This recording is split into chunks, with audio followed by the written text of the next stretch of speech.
Do not know your PIN, please enter pound or hash.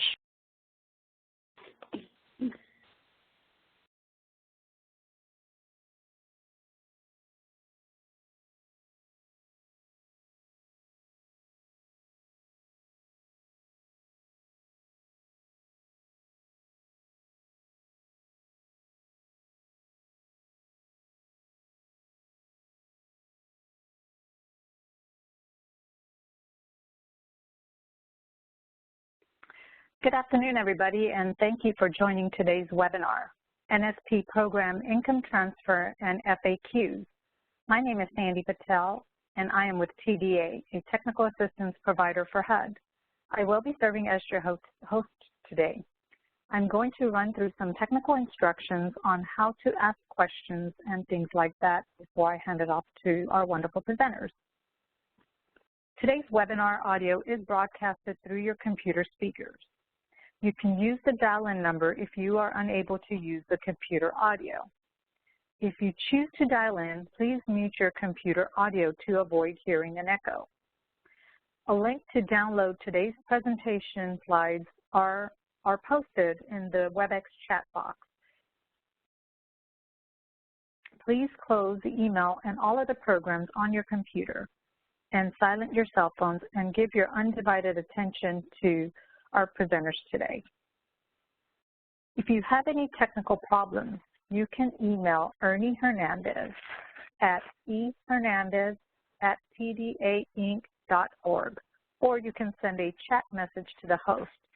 That will come directly to me, and I can help you through any issues that you might be having.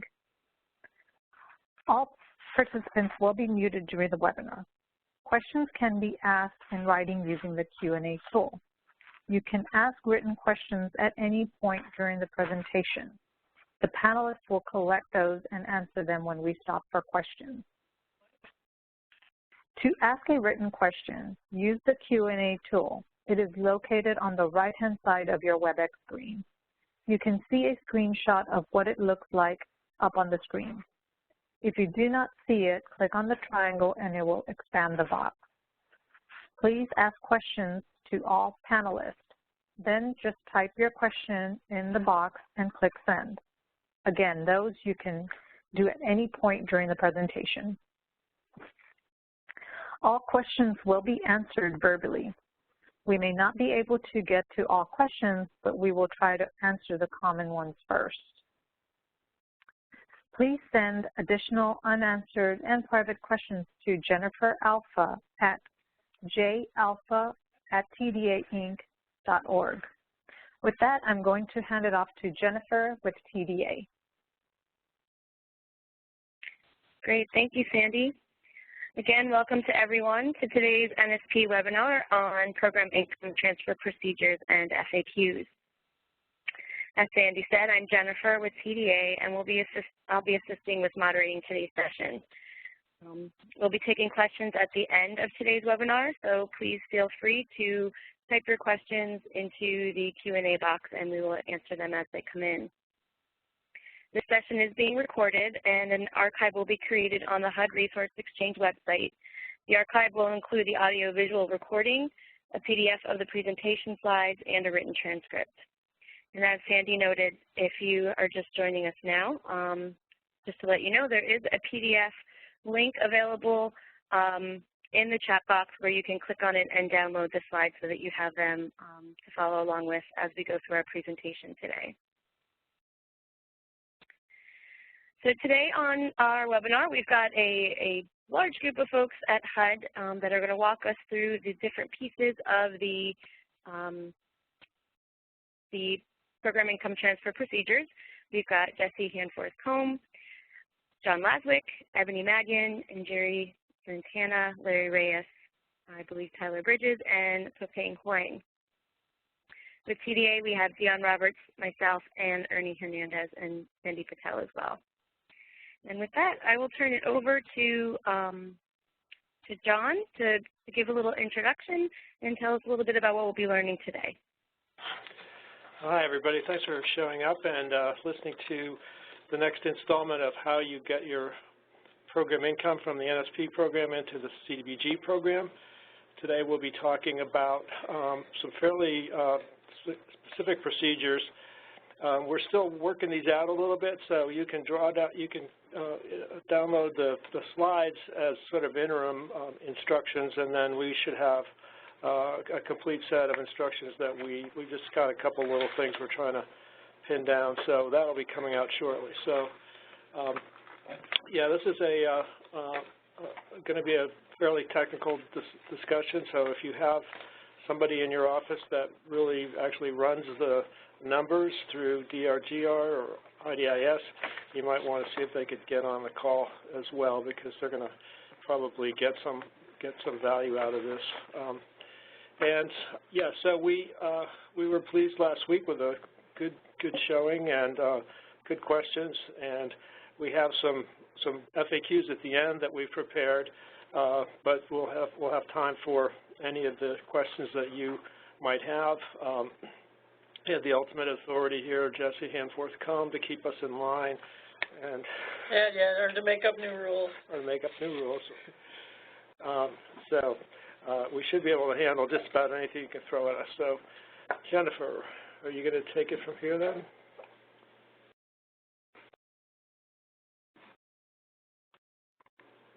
Okay, Jennifer? Yes, hello. I will give us a brief overview, and I think I'm going to talk about one of the first points here, and then I'll turn it back to Ebony. So for today, we are going to walk through the program income transfer procedures first, and as John said, it is a rather technical presentation. After we get through these technical actions that you need to take, we will talk about the FAQ questions and answer your questions that you write in for us. To give you an overview of sort of where we're going in this discussion for the program income transfer procedures, take a look here at this outline. There are basically two sections to the procedures, one that's going to talk about the DRGR system, and then one that's going to talk about IDIS. And so when you go to transfer your program income, you're going to be doing a program income reconciliation, making sure that your own books reflect what's in DRGR. You'll be making a request to the field office to transfer your program income. Once that request is received, then you'll go into DRGR to cancel your program income receipts. Now that's where we'll get into the real technical aspects of how you go about canceling DRGR program income receipts. Once you've done that and you've canceled anything you need to in DRGR, you can then go into IDIS and receipt the program income into IDIS to use for your CDBG program. That process is going to include adding receipts, editing and viewing receipts, as well as viewing receipt accounts, and Peping is going to walk us through the IDIS section of this presentation. And so let's get started talking about what you'll need to be doing with respect to the first section of procedures, reconciling program income. It's very important that program income is reconciled in DRGR before the local HUD field office approves a request to transfer any NSP program income to the CDBG program. You'll want to review your NSP PI receipts and drawdowns in DRGR using DRGR MicroStrategy Report, Financial Report 7B is a great report to look at for this. So if you go into DRGR, you can go to the Reports module and access Financial Report 7B, and this will give you the amounts of program income that have been receipted and drawn. So what we're doing when we go through this reconciliation process is we're ensuring that our program income receipts and drawdowns recorded in DRGR reconcile with the corresponding internal financial records. So basically, you're trying to assess whether the amounts you think you've receipted in DRGR are showing up in DRGR, and you're making sure that the amounts you believe you've drawn down in DRGR are showing as drawdowns. Now, it's important to note here, and we will talk about this more later, that grantees are not required to receipt program income in DRGR that's on hand, but not yet receipted into the system if you're intending to transfer that amount to the CDBG program. So basically, when you go to make your request for transfer. If you have some PI on hand that you've not yet receipted yet, you do not have to receipt that amount into DRGR. You can just hold it, and then once you get your approval for transfer, you can transfer that amount, if it's been approved, over into IDIS and receipt it there. So the reconciliation really is about what you believe you've done in DRGR to this date. Right, and the next action you'll take is to request transfer from the field office, and I will turn it over to Ebony to describe these steps. Okay, thank you, Jennifer. Hello, everyone. Good to see some familiar faces and some new folks. One thing to keep in mind, as John has mentioned, is that we are putting together these procedures to help guide you through the specific steps for transferring program income. These procedures we're putting in place may need some massaging in the future, so we're providing these to you as a set of slides now, and once we have the procedures together, we plan to release those in a document, and we will, of course, release a listserv message that will let you know about that. So as we're going through these specific steps, remember that these could potentially change in the future. So let's start off with what you'll do. And by change, you mean improve. Change, the new and improved version, yes. Possible. We are interested in your feedback. Yes. Let your reps know. Please do. And in fact, to that, we've been working with some of our field reps already and been getting some really good feedback on the most streamlined and the most flexible way for you to be able to request this program income transfer. And one of the things one of the things we want to emphasize here is that the reason that we have this transfer option is to allow you to reach your line of credit. So the piece behind that is that we are trying to make this process easier for you to close out. So as a part of that, requesting transfer from the field office should also be fairly accessible and easy. So once you have reconciled your NSP program receipts and drawdowns in DRGR with your internal financial records, you will submit a written request. And eventually, as we mentioned, you will see that request letter template. You will populate that template with certain information, and we'll go through that in just a minute. You will submit that request to the local field office for transfer of the NSP program income. So the request should include the following pieces. One, we want to see the grant number, and that grant number should match up with the specific appropriation that you're requesting for. Okay. Two, we want you to list the amount of available NSP program that you have, and this includes the amount of program income that you've receipted and drawn in DRGR, and the remaining DRGR program income balance. You will also... But we want to be really clear that if you've already used the program income and it's recorded that way in DRGR, you can't switch it to the CDBG program. This is only for the balance. Absolutely. So we also want to see the amount of program income that has not been receipted in DRGR, as Jennifer mentioned earlier. We would also like to see the amount, the specific amount of program income that you're requesting to transfer. We want to see a copy of the NSP program income reconciliation record. This could be something like an Excel spreadsheet, and in the future we may get a little more specific about what this looks like. So again, you will see that in the final program income procedures that will be released in the upcoming future. We would also like to see a statement that DRGR agrees with your financial records, the internal records that you keep, less any NSP program income on hand that has yet been receipted in DRGR. And Jennifer talked about that a little earlier. We would also like to see an analysis of your LH25 set-aside, as well as the administrative caps. And one thing we provided here for you is a set of frequently asked questions. As John mentioned earlier, these are one of the tools to help you with some of the policy questions that will come up related to this transfer. We have provided a sort of a very brief statement, and it's very to the point of exactly how you're going to be calculating your LH25 set-aside. So what we want to see there is we want to see that a minimum of 25% of your program funds and NSP program income must be used to benefit low-income individuals and households. And up to 10% of your program funds and NSP program income may be used for administrative purposes. Compliance with the LH25 set-aside and administrative cap will be performed after subtracting the NSP program income. And again, that's to be transferred. That is to be transferred, excuse me. That is to be transferred.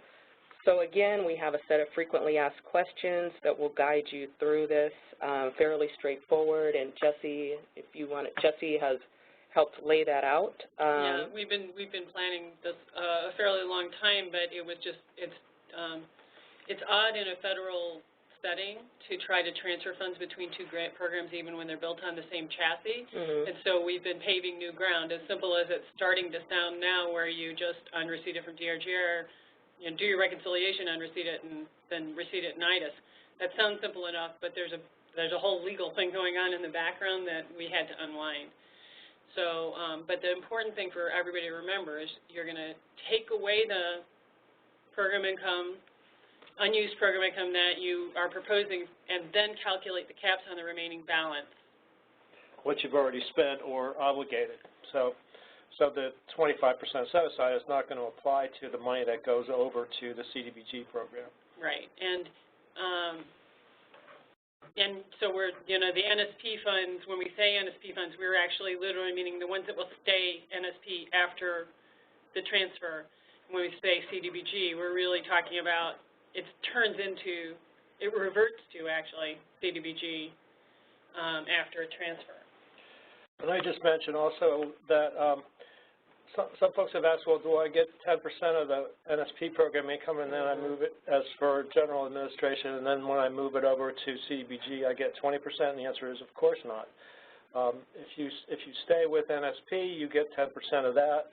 If you move it to CDBG, you get 20% of that, subject to the other rules.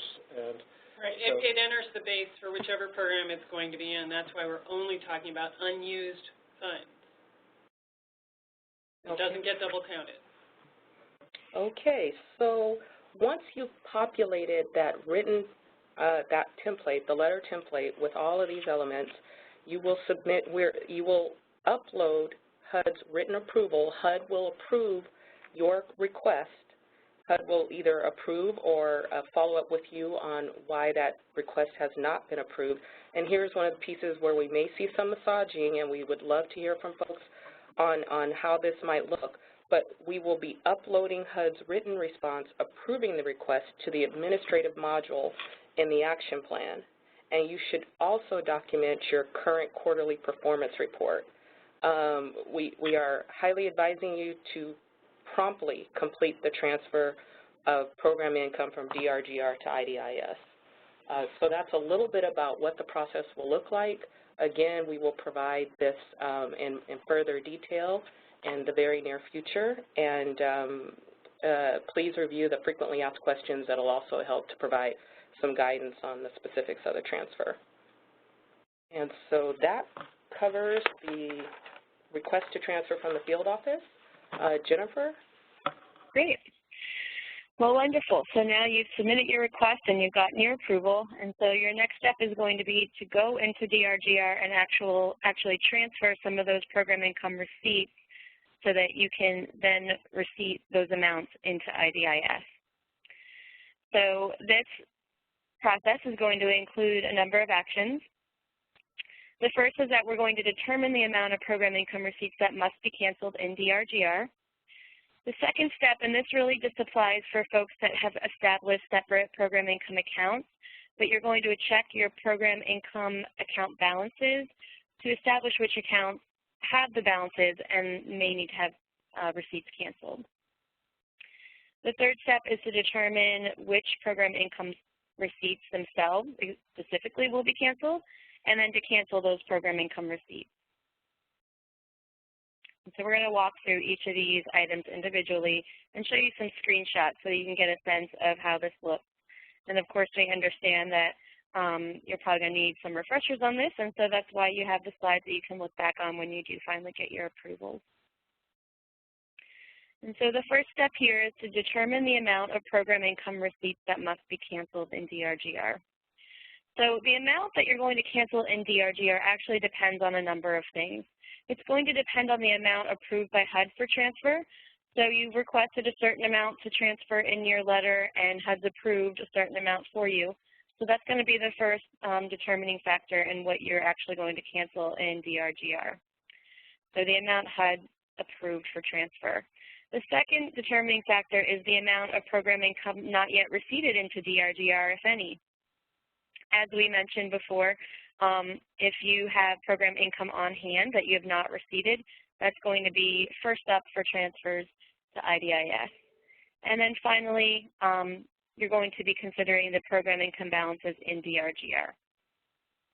So any PI not receipted into DRGR will be applied to the amount approved for transfer first, as I've mentioned, and then the remaining amount needed for transfer, that's what we'll be canceling in DRGR.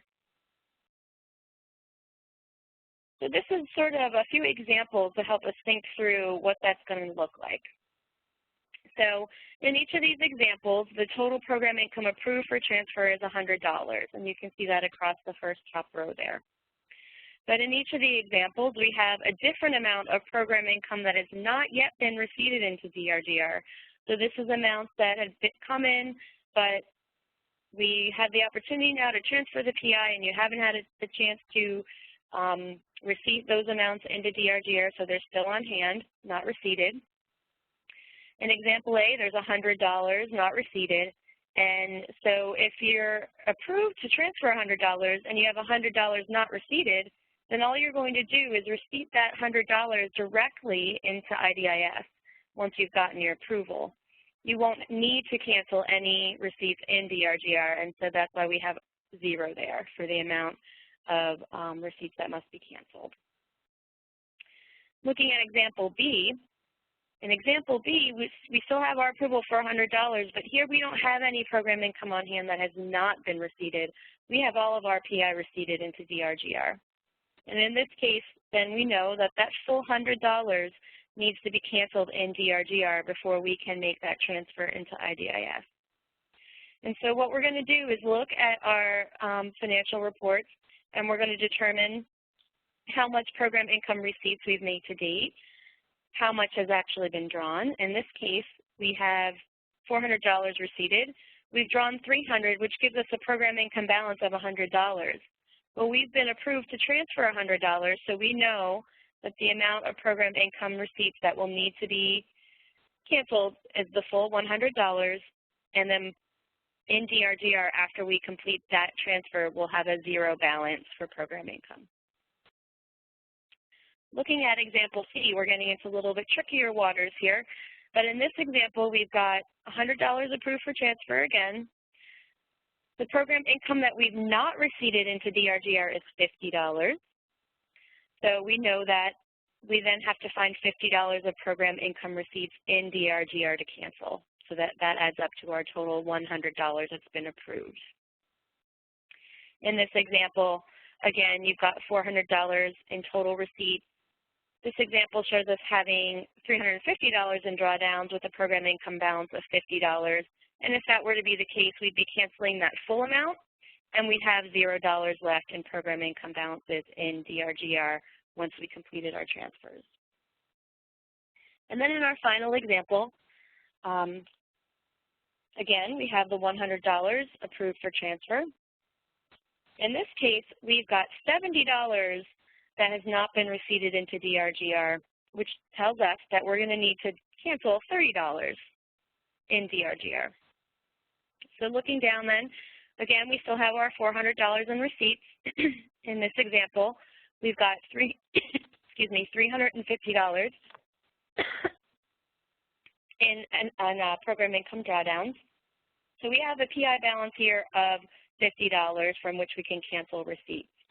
Now looking back up there, we know that we only need to cancel $30 in DRGR to add up to our whole $100 because we still had that $70 on hand.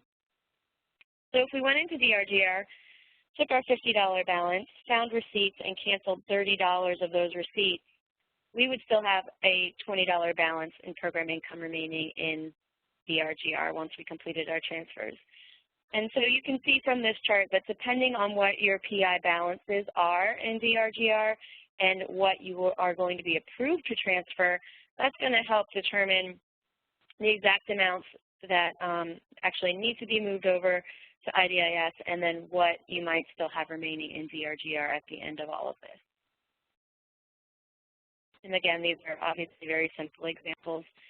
It may get a little trickier, but the financial reports in DRGR will be a big help here.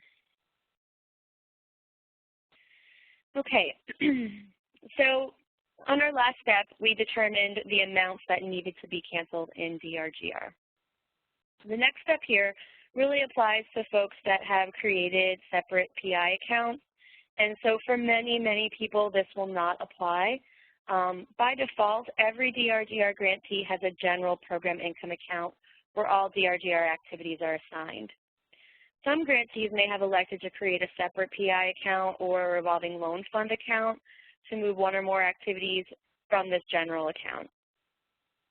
But if you are a grantee that only has your general account that you have by default and you've not created any of these separate PI accounts, then this step doesn't apply to you. This is really only going to apply to those folks who've set up a lot of those separate PI accounts. If you are one of those grantees with separate PI or revolving loan fund accounts, you're going to want to look at the MicroStrategy reports and find Financial Report 5D. This is the Program Income Account Summary. And this is going to give you your PI balances in all of your PI accounts.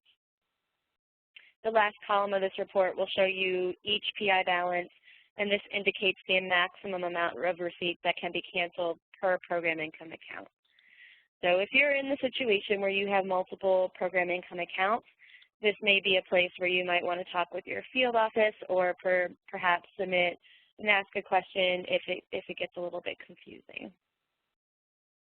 But again, that's only going to apply to some folks. The vast majority of grantees really are only operating with their general program income account. Okay, so going then back to the steps that are going to apply to everybody, in this next step, you're going to be determining which PI receipts that should be canceled. So way back in that chart, we walked through how we're going to figure out exactly how many dollars need to be canceled in DRGR.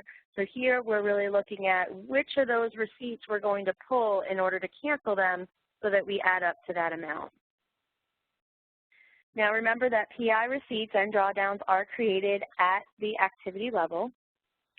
DRGR will not allow PI drawdowns to exceed the cumulative sum of PI receipts. So that makes a lot of sense, right? You can't have drawn more than you receipted, and so one or more receipts can be canceled for any number of activities so long as the cumulative sum of the program income receipts canceled does not result in a remaining PI balance below the PI drawn amount. So it's just a matter of doing some simple math, really. All right, so we recommend here that you look at Financial Report 5E. This is the Program Income Receipt Report. This is going to help you identify a sufficient number of receipts that sum to the amount of program income that must be canceled in DRGR. There are 8 questions here regarding which receipts you should cancel. You may want to consult with your CPD representative. In most cases, you'll want to be canceling the most recently entered receipts. This is a screenshot of what Financial Report 5E is going to look like. As you can see in the first column, you've got your activity number. As we said, all receipts are made at the activity level, so they're going to be separated out by activities. It's going to give you the list of all the program income numbers, receipt numbers that you created over time. And again, you can be cross-checking these with your internal records. Hopefully you have a system where you record your receipt numbers there as well. And so if you have any question about it, you can always cross-check with this information. You have your receipt date here, so if you do want to start by canceling your most recent receipts first, you can sort the report so that your most recent receipts come to the top. And then you have your receipt amounts. And by looking at these receipt amounts, you can go through and find receipts that start to total the sum amount that you've been approved to transfer. Now, we know that these numbers are not likely to be magically even. And so we're going to talk in a minute about what you do in a situation where you're maybe needing to edit a receipt to reach the exact right amount of the transfer number, in addition to canceling fully some receipts. But this report is a good tool to help you sort through exactly which receipts by receipt number you're going to want to pull and then either cancel or edit. Okay, so once you've determined which receipts you want to cancel, and that's what we were doing in that last step, looking at that report, picking out the exact receipts, then you're going to go in and actually do the receipt cancellations and edits. So you can edit a receipt in DRGR by, of course, logging into DRGR. You're going to go into the drawdown module by clicking drawdown at the top in the top tab. You're going to click Search, View, Program Income Receipts. That's on the left-hand menu in the drawdown module. You're then going to click Edit next to the Program Income Receipt, and the following screen is going to load. So your screen's going to look like this. You're going to get this Edit Receipt screen. As you can see here, the receipt number is listed here in this block. You've got the receipt amount, you've got your activity numbers, and you have a box for comments. And so in this comment box, you're going to want to say that you've transferred this program income and this receipt to IDIS, and you want to include a date that you're completing that transfer. Now, if you're going to cancel this entire receipt because you're going to transfer the whole $11,118.27 to IDIS, you're going to change the receipt status to canceled here. It's a drop-down box. You'll change that to canceled, and then you will save it. If by chance you only need to cancel $10,000 of this receipt because you can't cancel the full amount because it would put you over the amount that's been approved by HUD, you would change this receipt amount to just leave the remaining $1,118.27. Make the note that you've transferred $10,000 of the original receipt amount, and then save it. You would no longer change the receipt status.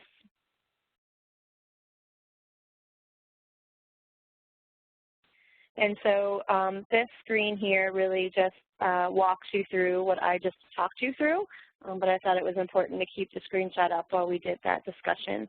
But basically, again, you're going to enter a note with the date indicating the PI receipt was transferred to IDIS. If you're canceling the whole receipt, you'll change the status to canceled, and then you'll always click Save. And then you'll keep repeating this process until all of your PI receipts have been canceled. Couple things to note as I talked through before. In the very likely event, actually, that a PI receipt will need to be modified in order to transfer the exact amount approved to IDIS. Again, you're going to follow the same steps I outlined above, but once the Edit PI Receipt screens load, you're just going to reduce the program income amount by the amount necessary to meet that amount that was approved for your transfer. You're going to enter a comment in the comment box describing the original PI amount and the reason for the reduction, which of course is the transfer to IDIS. And so those screens sort of give you those steps that we talked through together in the screenshot. So a couple other considerations as you're working through your PI receipt cancellations. If a grantee has budgeted NSP PI in DRGR that's then been transferred to IDIS, you may need to reduce your estimated program income at the action plan level as well as in the project and activity level budgets. So this is only if you've taken your PI receipts and budgeted them out across your activities. If you haven't done that, then this may not apply, but you'll need to take a close look at your action plan level, project level, and activity level budgets to make sure that you don't need to make any modifications there.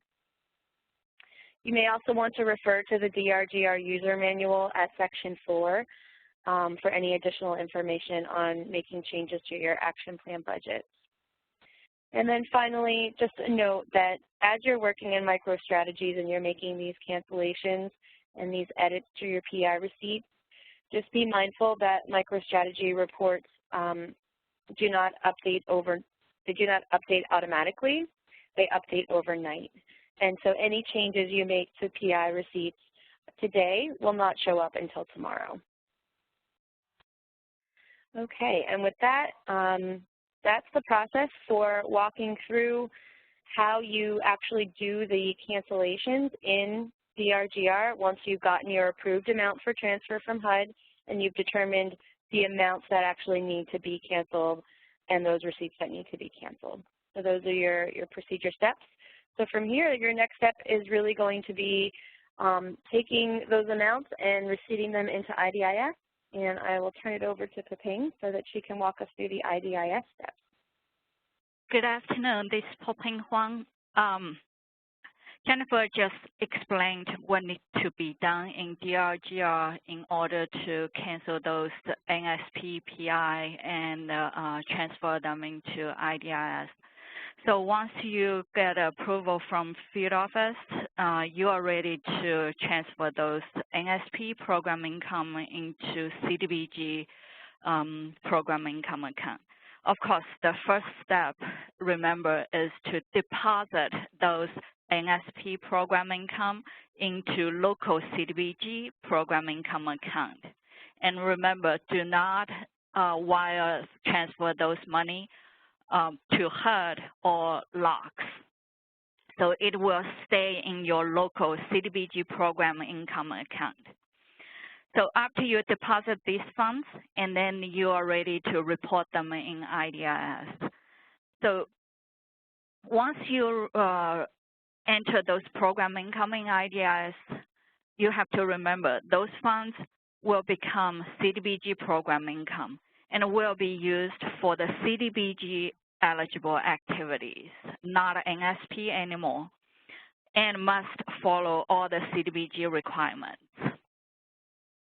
So next, I'm gonna explain the procedures, what need to be done to add a receipt in IDIS, and what do you need to do if you need to edit those receipts, and how to review them. First, we're going to add receipt. To add a receipt, you will click on the add link under the funding and draw screen. So go to next slide, please. So on the left, on the funding draw function, on the left side, you see those receipt, and you have function add, search, and search account. So to add receipt, you click on add link. Next, please. And then next slide, please. And then you select add formula program income receipt, and then these will bring you to this add receipt screen. All those fields with asterisks, they are required fields. So of course you will select program, and it's, you know, it's CDBG programming. So the program will be CDBG. And the program year of receipts, the system automatically default that to your current program income. However, you can change it to prior year if the receipt is created within the first 90 days of the program year. And then source type. That source type will be MC or UC. If it's metropolitan city, you use MC. If it's urban county, that's UC. If you are state, you use DC. And if it's Hawaii HUD administered grantees, you use DH. And the fund type will be PI. or RL if you decided you wanted to use those program income for revolving funds. And please note the next field is IDIS activity ID.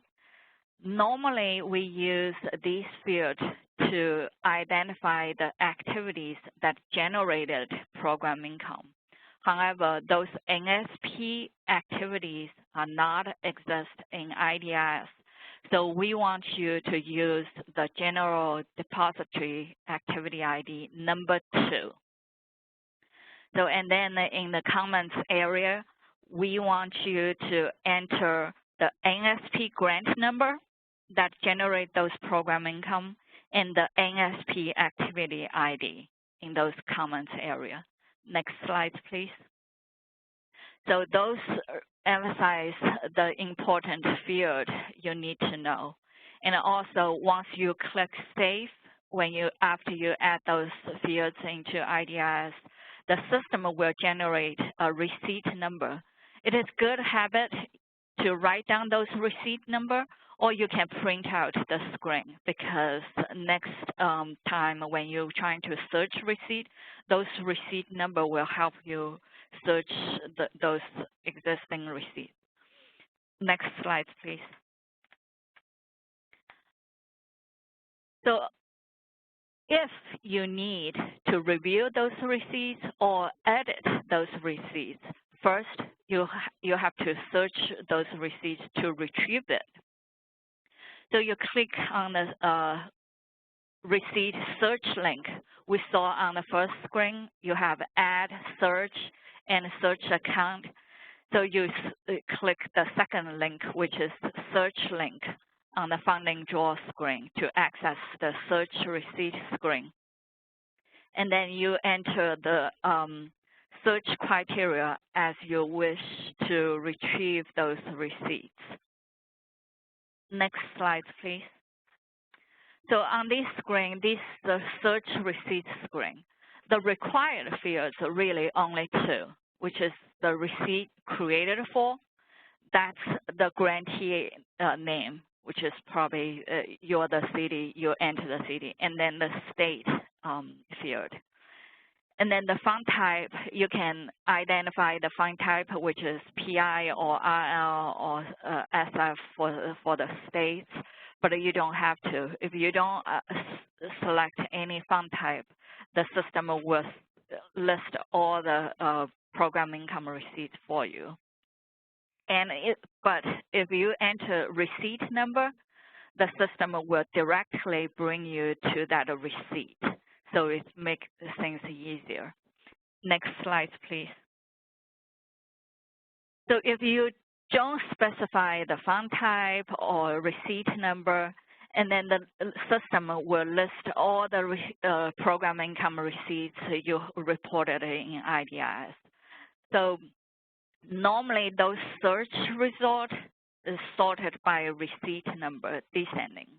And then, of course, you can click, almost like you click sorting the Excel column. You can sort the field by just click column heading. And then we can flip to next slide first, please. So if you see on this screen, it lists all the receipts you have reported. On the far right side, you see next to these receipts, it's action, which is edit or view. So it depends on what you need to do. If you need to edit that receipt, you just click edit. If you want to view those receipts again, you just click view. Next slide, please. If you decide you need to edit those receipts, of course, you click edit, and that will bring you to the edit receipt screen. On the edit receipt screen, there are actually only 5 fields you can edit, which is the receipt status. You will change, when you received program income in IDIS, the receipt have original status. If you change receipt status, that can change to modified, or canceled. So the dollar amount for the program income, you can increase dollar amount or decrease. And the IDIS activity ID, which is the activity ID generate program income, I don't think you need to really edit those receipts for the NSP program income because we require you use activity ID as the activity ID. And the grantee receipt number, which is the identifier you used to for those receipt number for your own record in the comments field. Next slide, please. So this is the screenshot of edit receipt screen. You see is the receipt status on the highlighted in blue now changed to modified. So once you wanted to edit a receipt, it will be changed to modified. Well, you can change to cancel also. And then the other field is IDIS activity ID. And then the optional fields is grantee receipt number and dollar amount in the comments area. Next slide, please. So a lot of time, you probably wanted to check exactly how much you have in total program income in the IDIS, because you could be adding multiple receipts and you don't want to add by yourself. So to view the summary information about the receipts account, you can click Receipts Search Account link. If you recall on the probably slides 25, on the left side in that toolbox, the receipts, you have 3 links, Add, Search, and Search Account. It's the third link, Search Account. You click that. That will give you summary information about the account, program income account. Next slide, please. So once you click Search Account, you will receive this View Receipt Account screen. So you will specify program and fund type. Of course, the really required fields are receipt created for and the states. So which is your grantee, the city name, or if it's county or state's name, and then the state. Once you click search, next slide, please. That brings you the result of View Receipts account. On this screen, the system automatically aggregate all the program income by fund type and year. And this year is you identified on the Add Receipt screen, which is the program year of the receipt. And then fund type is you identified on the Add Receipt screen, either PI or IL. So system automatically aggregate them by year and by fund type. So you can get like an idea how much total you have, and this screen also give you how much total you have and how much you committed for the funds, how much you have drawn, and what the balance are. Okay, so that's pretty much the procedure how you need to do to report program income in IDIS. It's pretty straightforward. If you have done received program income for the CDBG program in IDIS before, this is similar. It's exactly same screen. The only difference is you use activity number 2 as activity ID, and we want you to enter NSP grant number and NSP activity ID in the comments area. So if you have a back to Jennifer. Thank you. Thank you so much for that. Very helpful. And that concludes the procedures, the transfer procedures themselves. I'm going to turn it over to the head folks again to talk about some frequently asked questions relating to the whole transfer process. Well, Yeah, so I think we're going to actually take some questions from the listeners at this point, just because FAQs are not all about this material. And one thing I wanted to say in general, because I was not clear on this myself, not being a financial person with these kind of reports, is that, you know, we call this a transfer of program income, but actually it doesn't go anywhere.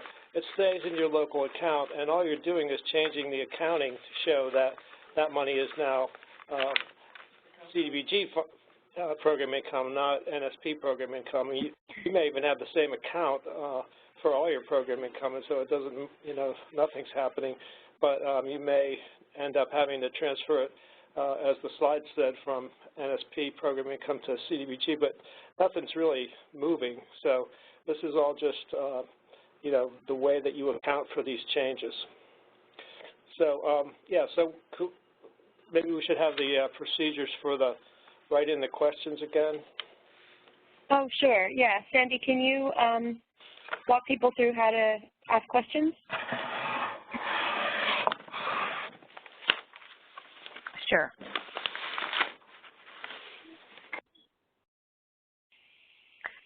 So all participants can ask questions using the Q&A toolbar, which is located on the right-hand side of your WebEx screen. You can see a screenshot of what it looks like up on the screen. Excuse me, sorry, there you go. Give me 1 second. Oh, there it goes. So you can see what the Q&A toolbar looks like up on the screen right now. If you do not see it, click on the triangle and it will expand the box. And please ask questions to all panelists. Then just type your question in the box and click send.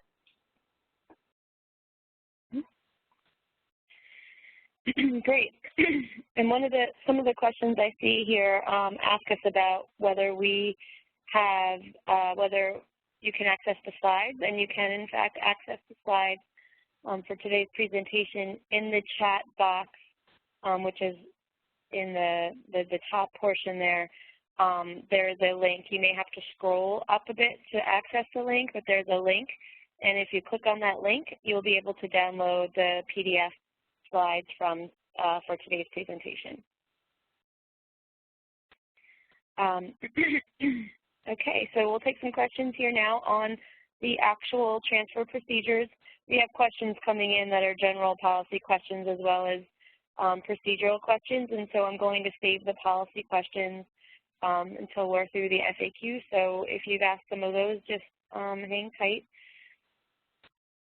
So the first question we have related to procedure is, can you cancel a portion of a receipt, or do you need to cancel the total amount of a receipt? And so we answered that question as part of the presentation, but since it came up here, we'll describe again that yes, indeed, you can cancel, but it's not actually cancel, it's an edit. You can edit a receipt in order to reduce the amount of that receipt to any amount needed to reach the total transfer amount that's been approved by HUD. So you can either cancel it. Not to go doing that until you've got your approval. Right, exactly, yes. This is all of the steps related to the procedures in DRGR and IDIS only happen after you have your approval from HUD. And you're only going to be editing balances, unused amounts. You're not going to be, if you've already used the funds and recorded them as used, they're used in NSP and that's done. You can't transfer. Exactly. Okay. Someone's asking, where is this transfer request template? The transfer request template letter is in the final stages of approval with our attorneys. And we actually came up with one additional question that we wanted to ask them today that I think will be greatly to grantees' advantages if we get it approved. And we will be disseminating it by sending it out through the field offices to your reps, and they'll let you know, so you can contact whoever your assigned HUD rep is. Probably, I would guess about a week from now, we'll be able to get the template letter loose. In the meantime, you can do your reconciliation. Yep. You'll see that coming up very soon. And also, just to let any of the reps out there know, we're also putting together instructions as well as a template for going through, a checklist and a template for going through the grantee's request and checking it and approving it. And that approval will also be uploaded to the action plan module in the DRGR system. So as Jesse said, we'll have more to come on that. Okay. Next question asks, for a previously closed NSP grant, can NSP PI be deposited in IDIS without receiving it in DRGR? Is field office approval still required? Field office approval will still be required if it wasn't written into your closeout agreement, which it wouldn't have been if you're already closed because we just got the Federal Register notice out. So the question we asked is very similar to this question. We asked for the lawyers to answer the question of whether you could estimate amounts to be received in future and also get permission for those to transfer. For example, if you're getting a stream of payments from an RLF or if you are anticipating an imminent land sale, things like that. We don't have that answer for future stuff right now. We just have an answer for the things that have already been received or are on hand in your hands. For a lot of reasons related to burden, we would like to say yes to future, but we don't quite have that in hand yet. We're pretty sure we've got it, but we just need to nail down the last little bits on that. So looking at a post-closeout, the rules prior to the Federal Register notice would have said that de minimis amounts could go to CDBG and you wouldn't have needed field office approval, but amounts over the de minimis amounts are going to be subject to the new requirement, which is that you get permission from the field office to make the transfer from NSP, because otherwise the 25% requirement starts playing through and stuff like that. So we're working on that. There are relatively few grants already closed out that are in this box, and we'll be getting out answers for all the special cases. What we're really hoping to do is to knock down the low-hanging fruit and make as many transfers, easy transfers as possible first, so we can get grants to close out and then start knocking down all the special cases. We do have a mailbox where you can send in that question, though, so we make sure it's in the queue, and the mailbox is? Yes. NSP-questions@HUD.gov. We're standing back up an old mailbox some of you have already used in the past. I've been stuck in that box for years. Yes, John's been in that box. NSP-questions@HUD.gov. Okay, someone asks, can all canceled DRGR be, let me start over. Can all canceled DRGR receipts be entered as one receipt in IDIS for the total, or do they have to be match the canceled DRGR receipt amounts individually? That's up to Puping. On the NSP side, we don't have a lot to say about that. The funds, once they start to transfer, they are CDBG. So Puping, what are the rules in IDIS for that? I think you're just using that activity 2 that she showed you, the fund type 2, and there is no requirement to make it match because in the direction, in the approval letter, the field office is going to be memorializing which activities the funds are coming from.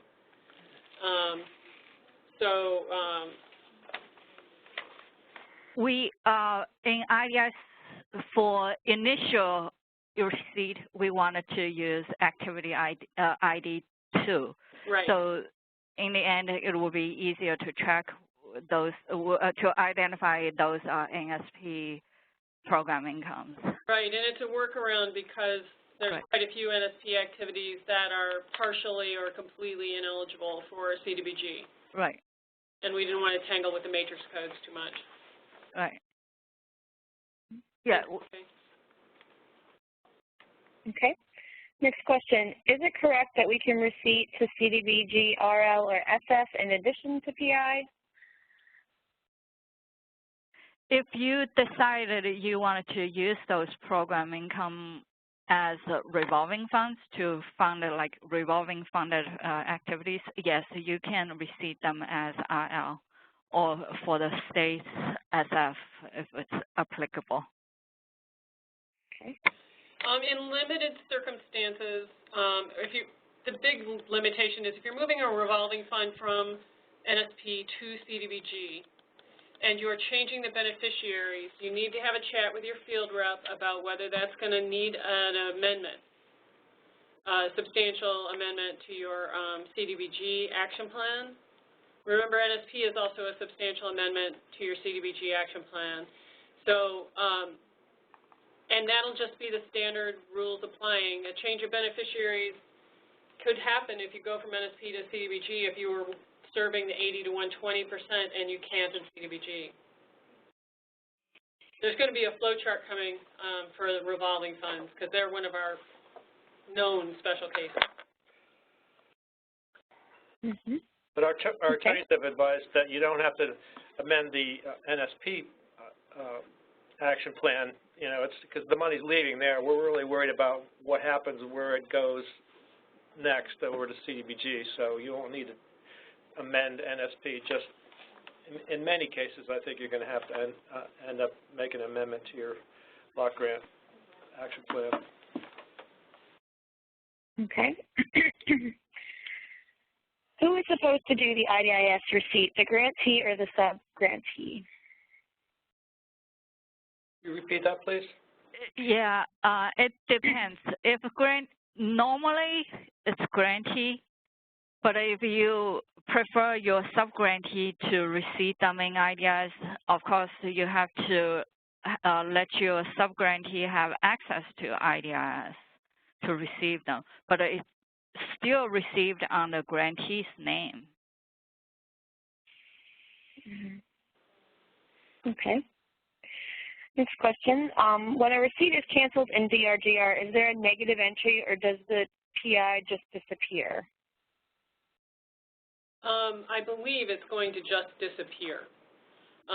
You may be doing a negative entry, actually typing in a negative entry to make that happen. I'm not 100% sure of how that works, but the slides step you through it.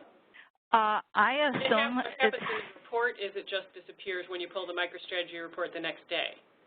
Right. It's normally the receipt is still there. It's just have status of canceled. Well, yeah, DRGR tracks them in the background. That's true. Right.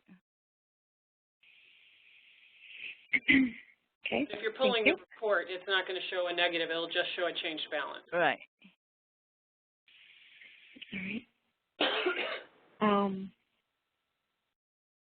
So this is similar to the question that was asked already. I think it says, can the transfer of PI from NSP to CDBG take place at the subrecipient level?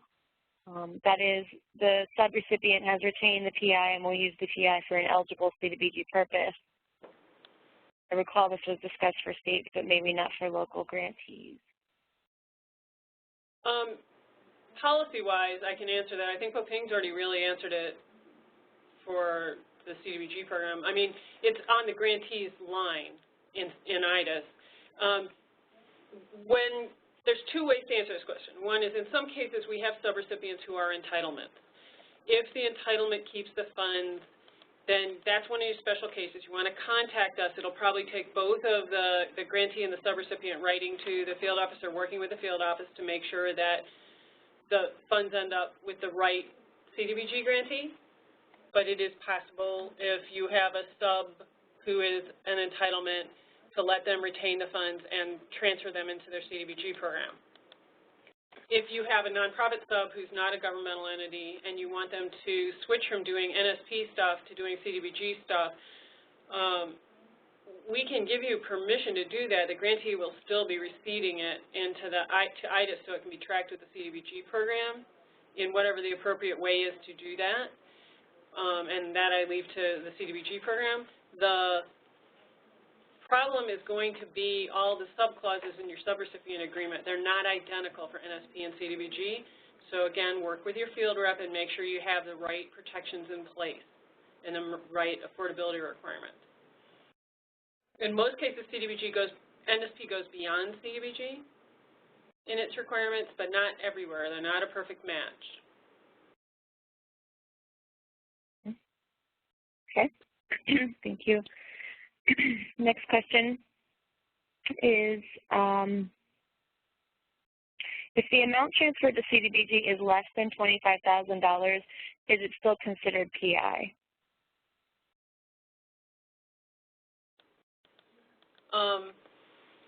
NSP follows CDBG, but we have not really allowed the de minimis.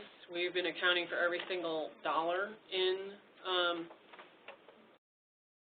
DRGR, but there is that underlying program income rule that has, is it 25,000?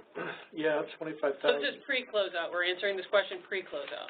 But that's what we've said, that it needs to be for administrative purposes and that sort of thing. But I mean, is there any reason that that's post-closeout? They couldn't transfer? 25,000 is post-closeout. Right. Yeah. No, the pre-closeout is just if you receive a de minimis amount in a year. There are no years for NSP. And we don't actually have any grantees who've gotten program income who have gotten less than $25,000 total across the life of the grant. NSP, remember, we wiped out years. In the Federal Register notice, the very first one wiped out the term year. Just doesn't apply to NSP. But when you move back to CDBG, if you get an agreement to transfer less than $25,000, CDBG rules would be applying to those funds for the program year. As soon as you get the field approval, it is CDBG, even before you receive it. So CDBG rules would apply from then on, and you can't go backwards. Thank you. I think we actually answered this, but I'm getting a few more questions on it. When will HUD provide the template and final instructions? So we're looking at providing that. You should see that roughly around before the 29th, and we will release a listserv message announcing that those instructions are available. But again, we are going to first reach out to the field to let CPD reps know about this transfer and to provide guidance to them on how to review these written requests and the transfer process. So your reps are going to have the templates first, make friends with them. Right. Okay, thank you. And this person asks, what is the relevance of waiting to receive the PI on hand until HUD approval and then receiving it in IDIS? This seems more confusing to have reports from DRGR that show what should have come over, but a disconnect if you have additional receipts. The reason for that is pretty simple, because most people receive their program income fairly timely. We were just trying to save you a few keystrokes. If you receive it at DRGR and you're never going to use it there and you know it because you've got a request into the field office, then you're just going to have to unreceipt it and move it to IDIS. That's just a lot of extra work. Yeah. We were trying to avoid the extra keystrokes. That's all. It's a practical operating thing. Thank you. This person asks, please confirm that to cancel a receipt in DRGR, the referenced activity must be open or underway. I believe the answer to this question is yes. I think it pretty much has to be yes. Yeah. For most DRGR actions at the activity level, the activity must be open or underway in order to do things in the drawdown module with it. Well, you can't close an activity unless the amount used and the amount budgeted match. That's a cleanup thing you have to do with the action plan is transfer the funds away. So, I mean, I just can't see it, that status. It wouldn't work. Mm-hmm.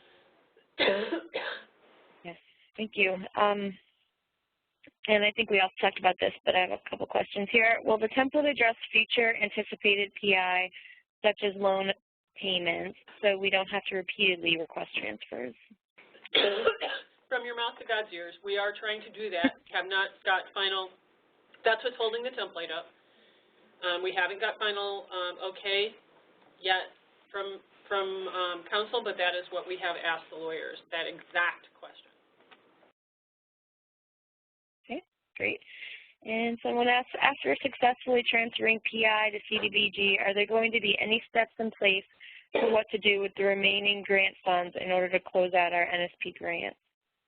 Well, if it's not already in your action plan, you better start planning for an amendment to use up your grant funds. But most of you have action plan amendments for NSP that tell you what you need to do. We're just helping you move the program income out of the way, because a fair number of remaining grantees are earning program income fast enough that they can't get at their line of credit because they have to use program income first. Okay, thank you. And I think this is our final question here. What if the PJ is not ready to close out the NSP1 and NSP3 grants due to projects still being underway? Grant closeout may not be ready for several more years. Is this an issue? No, you can transfer program income at any time. Great. And you can do it more than once, although, I mean, we are trying in as many cases as possible to just do it once. It's not a requirement that you just do it once. Yep. Great. That's a good segue back into our frequently asked questions. And so I will pull these slides back up. And if you have any other questions that occur to you relating to the procedures, you can still ask them in our final round of Q&A when we get through these FAQs. So feel free to keep typing them in. All right, John? Okay, can we get to the next slide? Oh, sure. Just to note, folks, if you do want to see the full list of FAQs, you can access them here at this link or by searching for them on the HUD Resource Exchange. All right, so this is kind of a variant on the question we just had. Am I required to transfer NSP program income, or is it optional? And it's not a requirement, and you could change your mind. You could decide not to do it now and decide to do it later. But once you do it, you can't undo it. So you can't take the money back to NSP. But use of this approval feature is strictly at your discretion. Okay, next slide. Great, thank you. Yep. Can I transfer NSP program income to my CDBG program prior to closeout? Yes. As we just said, you may at any time before, during, or after. Those are our three sort of important words because that covers all of time, so except the past. So you can do it any time you want after this program income notice and after you get the written instructions that will be out next week. Is there a deadline by which the transfer of funds must occur? No. There is actually no deadline for closeouts either, but nobody wants to keep them open. Wait, forever. don't tell them that. I already told them, Jesse. I try to tell them why they want to close them out as much as we do. But so but there are, as Jesse said, grantees out there that have more program income than they had grant funds originally, and so it's. What are we up to? 1.4 billion in program income now? 1.6. 1.6 billion in program income. NSP is bigger on the outside than the inside. All right. So, but no, there isn't a deadline. Okay, so just mentioned this a little bit earlier. If you transfer the NSP program to the CDBG program, you cannot transfer it back. Once it's there, and you will live with it. So this is, I think, an important thing to remember, though, because there are some kind of soft spots in this, or risky points. And one of them is, in my opinion, transferring too much program income to the CDBG program that you're not prepared to use within a year or so, which will then get you into trouble with your timeliness calculations, your 1.5 times balance.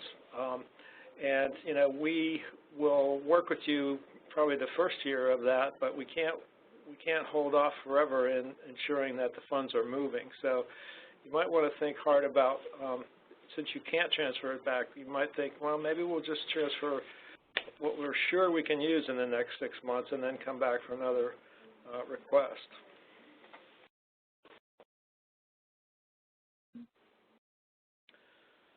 All right. Do you want to do this one?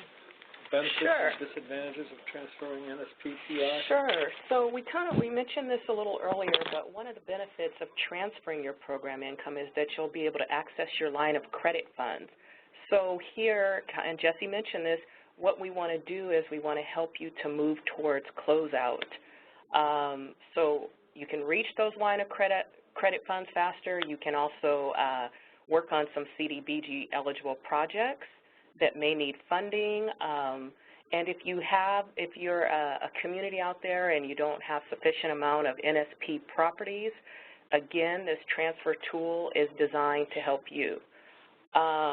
We are also looking at, when we think about some of the disadvantages here, and John mentioned this, is that you really want to be aware of the planning piece here. You want to think very carefully about when you're actually transferring some of your funding. You want to think about what your needs are in the future, and you want to think about the capacity of the local field office to be able to process these requests. So we advise you to work very closely with your CPD rep. So I guess in framing that as a disadvantage is not necessarily totally accurate, but here we're just advising you to be aware of some of the planning questions that are outstanding. You also, and we do mention here that you need to be aware of the CDBG requirements. John mentioned the 1.5 ratio, also being aware of your public service and administrative caps.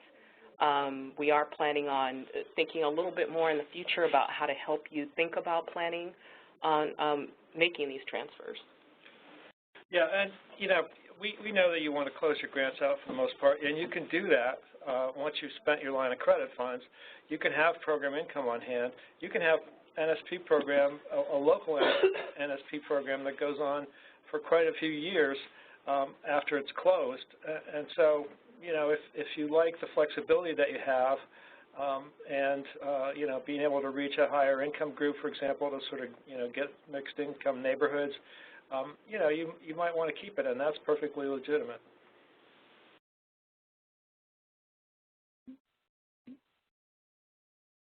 And an entitlement that is part of a non-entitlement NSP consortium transfer program income to its CDBG program. So it depends on the terms of the consortium funding agreement between the lead applicant and the entitlement consortium member. So this is an NSP2 question, and it doesn't only applies to about 14 programs, but, well, no, I take that back. There's more than 14 consortiums.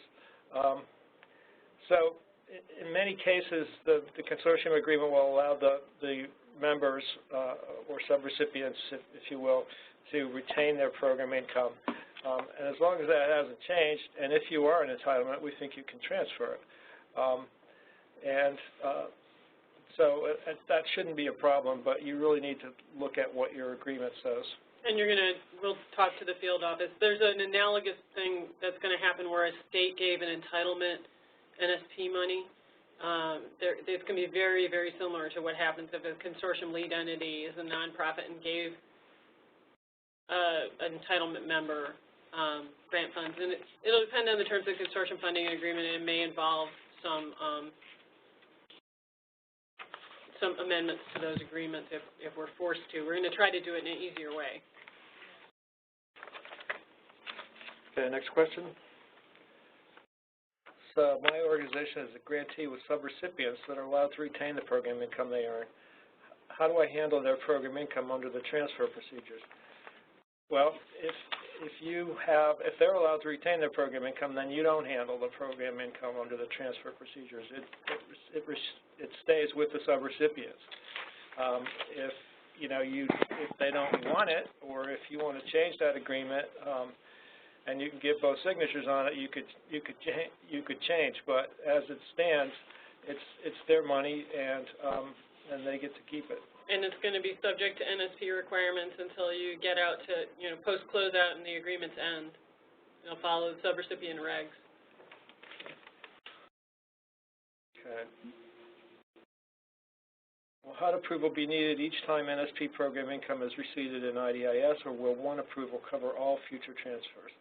Well, so this is what Jesse was referring to. Our lawyers are looking at this right now. We think that we can make this work, but we don't have it pinned down yet. So we're not looking for a lot of small transfer requests and, you know, to bog down the field offices and bog down the grantees.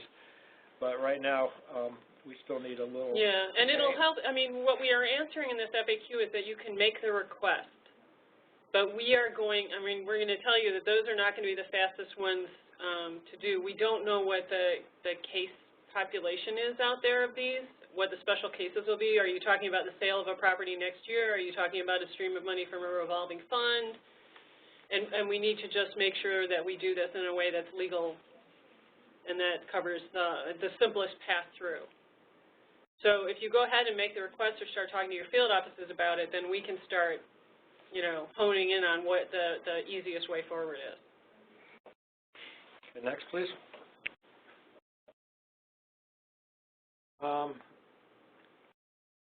Will CDBG expenditure caps apply to the NSP program? Yes. These funds, this NSP fund, the funds that are transferred will be CDBG funds through and through.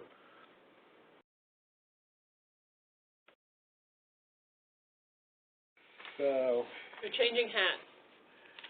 When transferring NSP program income, what CDBG action plan year will it affect? We accounted for in the year that the program income was received into the CDBG program. And I think we kind of saw that with some of Pooping's slides. I mean, the IDIS defaults to the current program year for these kind of things. So, but that's something to think about, again, in terms of, you know, bulges in your balance and things like that.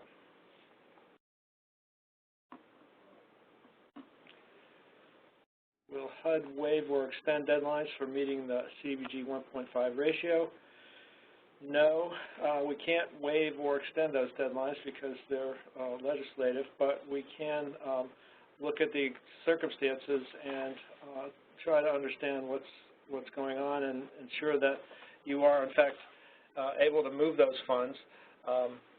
But we won't be able to do that forever. Right, and just good management advice. If it's going to be a windfall into your CDBG program, a few of you are out there with NSP program income that is a half or more of the amount of CDBG that you get in a year. Put together a management plan and be ready to move that money. Yeah, surely you have a project waiting in the wings in CDBG that you have not been able to fund. I mean, something, but have a plan. Don't set that clock running until you're ready to do it. Right. So we'll have to do a substantial amendment to my consolidated or action plan. This is likely. You know, it depends on what your use of the program income is. I mean, if you're going from a housing rehab program and NSP that you deliberately capped at 80% of area median income, and you have one in your CDBG program that looks exactly like that, and the amount isn't too big, you know, you can do this. But I would sort of assume that you're going to have to do an amendment, and you'll be lucky if you don't. But well, the other thing could be timing. Depending on your program year, you might be able to just join it to the action plan you're doing anyway. Right. Yeah, that's a good point. But yeah, I think. I mean, you know, if you look at 24 CFR 91.505, it tells you what the criteria are for substantial amendments, and your own citizen participation plan will also have something to say about that. So, but you know, if you're changing the scope, location, nature, or beneficiaries, it's going to take an amendment. It's not the end of the world. You all know how to do those. This one? Sure. So will you have to do a substantial amendment to your NSP action plan in DRGR? No. But you want to look at your CDBG program. Again, and as John mentioned, you want to look at what triggers a substantial amendment under your CDBG program. And that would determine whether or not you needed to do an amendment. And John mentioned some of the requirements, so those include scope and nature of the change, and you also want to look at your citizen participation requirements there as well. And also, We do have these responses. We're making these transcripts available and the slides available, but the responses to these FAQs are posted online right now on the HUD Exchange website. So you can see a little further discussion on what triggers a substantial amendment in the FAQ section. Boy. So let's understand this question. No, that's a question?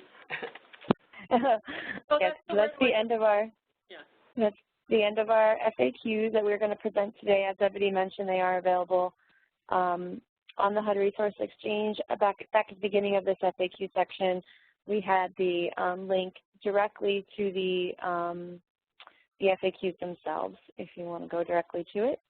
And again, these slides are available for download in the chat box. There's a link. If you click on it, you can download the slides. So back to taking some questions. If you do have some. Jennifer, one of the resources, too, that we want to mention that we have available are the expenditure reports. So we have, for those of you who've been a part of the program for a while, you know that we used to release weekly expenditure reports to help you identify how much program income you have on hand and how much funding you have still remaining in your line of credit. That's a new feature that we've added to these expenditure reports. So we are now putting those out on a bi-weekly basis. And again, you can find those on the HUD Exchange, and they're really helpful in letting you see exactly how much you have remaining in your line of credit. We have a whole new line that identifies that, and you should see those coming out. We would have released a new report as of today, and if you don't see that posted today, then that will come out tomorrow. And again, that's on the HUD Exchange.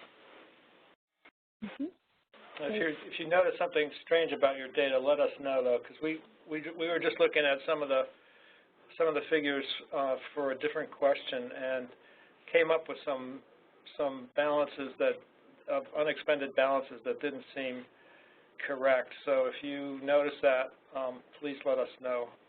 You could send that to the NSP-questions@HUD.gov also. And while we wait for some questions to roll in, I'll just recap some of these resources. Here is the link for the NSP page on the HUD Resource Exchange. There's also specific guidance that you can access on Closeout in general in the NSP Closeout Guide. That document will be updated in the future to reflect the program income transfer options. As of right now, that is not reflected in the Closeout Guide. Other than that, all the information in there is still relevant. So it is still a good resource for you with respect to understanding the criteria for closeout and some of the process surrounding closeout. Past NSP webinars are always a good idea to recap once in a while. You can search for them here at this link. Additionally, obviously, IDIS and DRGR are a big deal in this program income transfer process, and so there are many, many resources for these systems. You can access the HUD frequently asked questions for DRGR at this link here. There's also a link to the FAQs inside DRGR, so while you're working in there, if you look on the left-hand menu, you can click on that link. There's also the brand new 2016 DRGR user manual that's really, really helpful. So if there are any steps of the PI receipt, cancellation, or edit that you would like a little more detail on, you can go to this user manual, and there's a lot of good screenshots and step-by-step instructions for all DRGR functions. And then here's the link for the IDIS online for CDBG Entitlement Communities Training Manual. Also a great place if you're unsure how to do a function in IDIS, you can go there to get some good step-by-step information. In addition, there are always other resources and guidance available through direct questions that you can ask through the AAQ system. There are pools for NSP specifically for policy-related questions, and then for DRGR and IDIS for technical questions. And you submit your question, and an expert will respond to you. There's also the revamped NSP questions mailbox that we mentioned earlier in the the session today. So you want to email your program income transfer questions, closeout questions, NSP things related to nsp-questions@hud.gov. And then finally, if you find yourself struggling with a particular problem that you don't think fits well within one of these other resources, you can't find an answer that way, and you think you need a little more in-depth help, you can always request technical assistance at this link here. And it's always a good idea to talk with your field office about any assistance you might need. Yeah, one other thing that I wanted to mention that we've been working with TDA on is a DRGR office hours, which are going to be scheduled 1-hour appointments to talk with or to work with on a shared screen basis, work with one of our DRGR experts, and these are all people that have been with the program for a long time, so they can help you out. This is going to be this is a resource for closing out your grants to, help you with some of these reconciliations, or if something's stuck and you don't understand it, or you're the new person and you don't know what the old person did, this will be something that can, for up to 3 hours, provide you with one-on-one technical assistance. And then if that's still not enough, we can look at a longer kind of engagement, but that'll be open to everybody pretty shortly. Then the office hours will be by referral, so if you do think that is something that would benefit you, you can reach out to your field office for those referrals. Okay, so we do have one question here that we were saving, because it's more of a policy question and not actually related to program income transfer specifically, but this is the only open question we have right now, so we'll go ahead and ask it. They asked, we purchased a foreclosed house with NSP1 funds with the intent to rehabilitate and resell. This home is also located in one of our NSP3 target areas. Can we complete the rehabilitation of the home and resell it using NSP3 funds and report the activity in NSP3? Yes, you can actually end up reporting the accomplishments in both NSP1 and 3, but yes, we've allowed this for a long time. Just make sure it's in your NSP3 amendment and target area and all that, that both sets of program rules apply. And you definitely want to note in the narrative of your NSP of each one of these activities where you've reported the accomplishment data and what you've done. That's really helpful to your rep out there. Great. Well, we have no other questions, written questions that we have not covered yet. So with that, I think we're safe to wrap up today's webinar. Just a reminder that at the conclusion of the webinar, there will be a survey where you can give us some feedback on the topics we covered today and the webinar in general. Just keep in mind that while we do look at these surveys, this isn't the best place to ask any policy questions. If you have lingering policy questions or specific questions regarding the transfer procedures, you're best to ask those questions either through the AAQ or the NSP mailbox. So thank you for joining us all today on the webinar, and please mark your calendars for some upcoming NSP webinars on August 2nd and 16th. Same time, 2 o'clock. Have a great day, everyone. Thanks, everyone. Thank you.